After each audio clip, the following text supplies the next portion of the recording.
As a Scrum Master, is feature desirability important?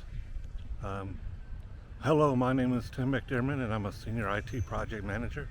I live in the beautiful city of Tampa Bay, and there's many beautiful outdoor locations to go out to on the weekends and shoot video blogs.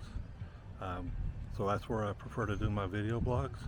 And so today I want to talk about feature desirability and its usage in prioritizing a backlog.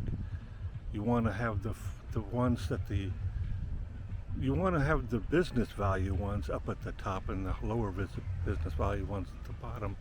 And part of business value is the desirability of the feature. How much will the users love this, or will they not love it? If they don't love it, they won't use it, so it's not going to provide as much benefit for them. So how do you measure that? So we're going to talk about some three different things to look at when we're just looking at our feature desirability. And this model that I'm going to use is called Kano, K-A-N-O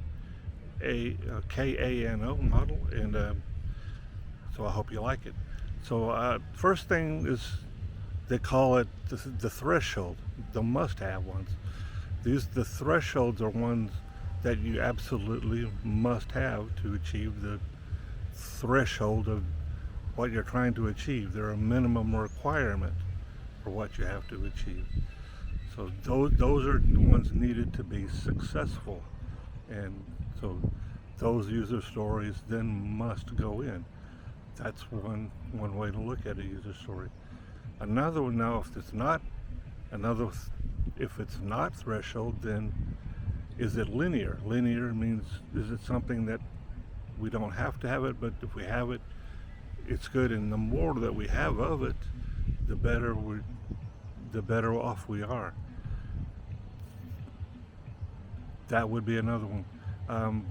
So they're not must-haves, but they improve, they help people work. And third is exciters. They provide great satisfaction to the users. Ones that provide great satisfaction should also be considered when you're including your user stories, which ones to include in the product backlog increment. So these are three things that you look at when you're looking for desirability of a user story, and you look at them just via surveying the stakeholders to determine the type of each of the user stories. Ask the users themselves, which type is this user story? Is it a threshold? Is it linear? Or is it an exciter? Then that will help you to determine the desirability of that particular user story. Must-haves, of course, needed to be delivered up front. The thresholds have to be delivered up front. They're a minimum requirement. The others are kind of discretionary, but the linears are more powerful to implement than the exciters.